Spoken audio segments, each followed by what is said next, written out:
Mo naiintindihin si Sid na bigla lang yun. Ikaw nga, sabihin mo nga sa akin, ikaw ba magagalit ka kapag kinuha ko yung offer ni Jeremiah? Hindi. Kung ano man maging desisyon mo, respetuhin ko, susuportahan ko.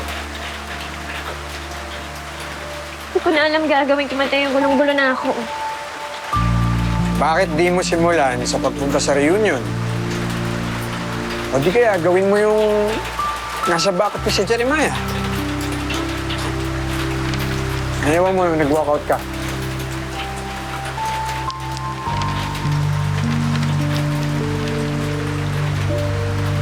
Kailangan ko ba talagang gawin to? Oo. Alam mo, tama si Christina eh. Para sa'yo yan. Bilang kaibigan mo, hindi ko hahayaan na pagkaitan ka ng pagkakataon. Hindi ko alam kung kaya ko harapin yung mga bata. Kasamahan kita.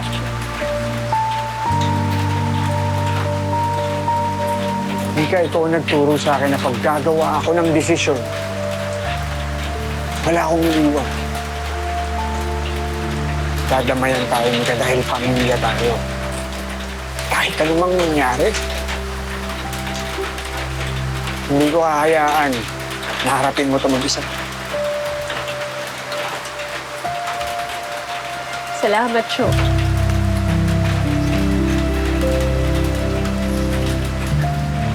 Kailan tayo magsisimula? Bukas sa bukas din, at sikasuhin natin yan.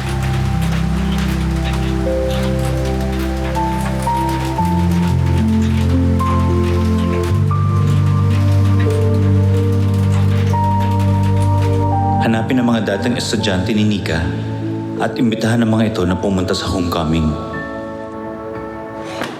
Ano, kailangan ba talaga natin gawin to? Parang nagsasayang lang tayo ng oras. Mas importante yung reunion. Pag-usapan na natin to, di ba? Hindi to para sa ex mo, para sa'yo to. O, ito na yung mga files, yung mga contact number ng mga dati mong estudyante. Sana matawagan natin lahat.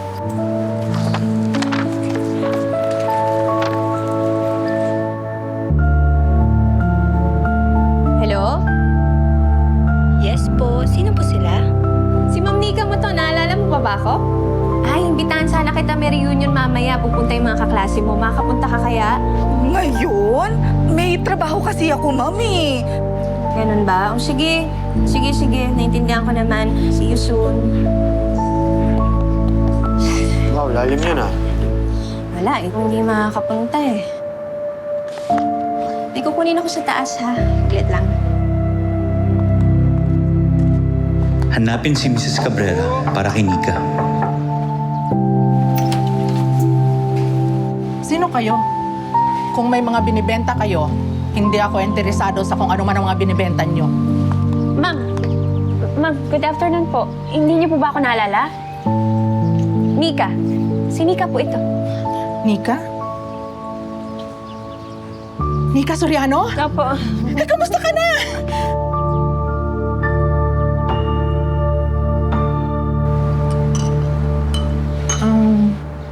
Nagkita na ba kayo ulit? Opo.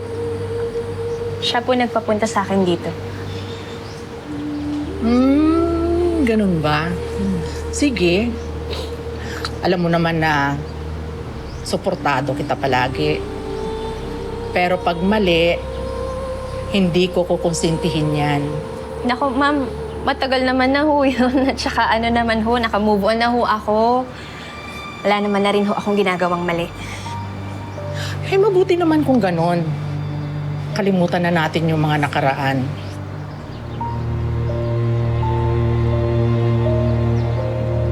Alam niyo po, isa po kayo sa mga unang nagtiwala sa akin. Na-inspire niyo ho ako na maging isang mabuting guro. Idol ko po kaya kayo. Lagi kong sinasabi sa ibang tao, gusto ko kung maging katulad ninyo. Kaya masakit po para sa akin, ma'am, na na-disappoint ko ho kayo eh. Nung sinayang ko ho yung pagkakataon, sinayang ko ho yung pagte-train niyo sa akin.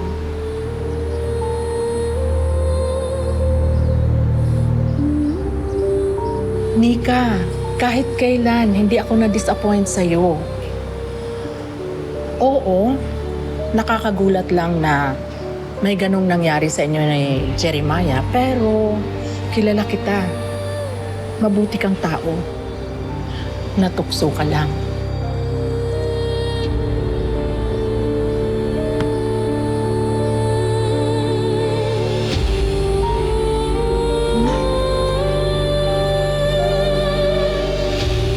Salamat po.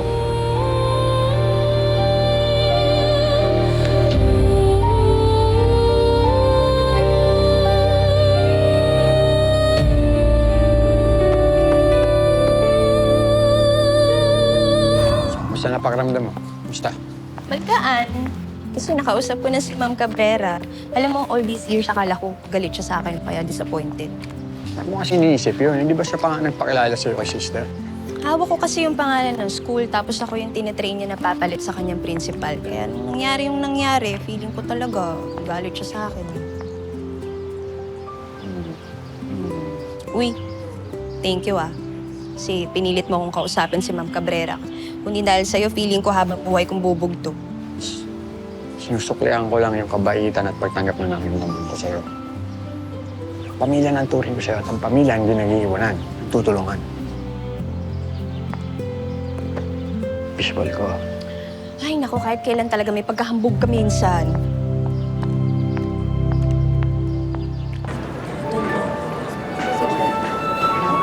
May mga nakalimutan. Ma'am Grace! Ay, Nika! Ba't ngayon ko lang dumating kami na ka pa namin lahanap? Oo nga. Akala ko pa naman pinagpalit mo na kami sa boyfriend mo. Diyos ko, ang OA niyo talaga. May nilakad lang kami nitong si Mateo. Pero syempre, hindi ko naman palalampasin to, no? O, tara na. Halika na. Umpisa na yun. Ito. Muna ako sa buffet para makapagtrabaho. Oh, sige. Sige, mamaya na lang. Oh, dumating lahat to. Ito na lang. Ito. Eh, ba't hindi pa tawagan? Oh, tapos? Ito na lang natin natin. Ay, good afternoon. Good afternoon, sir. Good afternoon. Pwede ko bang mahiram lang sandali si Ma'am Nika? Opo. Sige po, sir. Sige, mag-usap na kami, sir. Bakit? Ano meron? Meron sana ako sorpresa sa'yo, pero okay lang ba? Ano? Ano Anong Iba-blindfold lang kita. May sorpresa nga. magsisimula na yung event? Magtiwala ka lang sa akin. O sige, basta bilisan mo, ha? Kami nga asikasuhin. Blindfold pa, ikaw talaga. Sige na, magtiwala ka lang. Okay.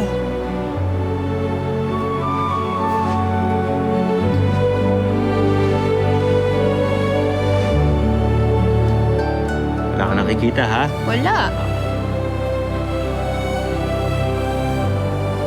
Nako, Jeremiah, sinasabi ko sa'yo, pag pinagtitipan mo ko talaga, ha? Hindi kita pinagtitripan, Ma'am Nika. Magtiwala ka lang sa akin. Dali.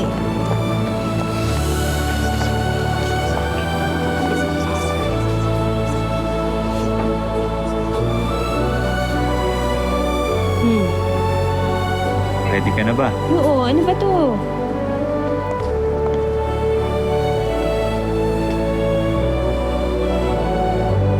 One, two, three.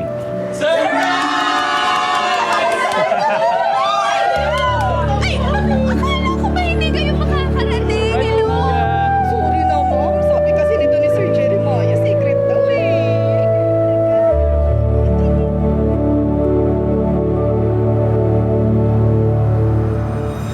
Yung mga pagkakamali natin dati, hindi yung magiging sukatan kung gaano ka naging isang mabuting guro at isang mabuting tao.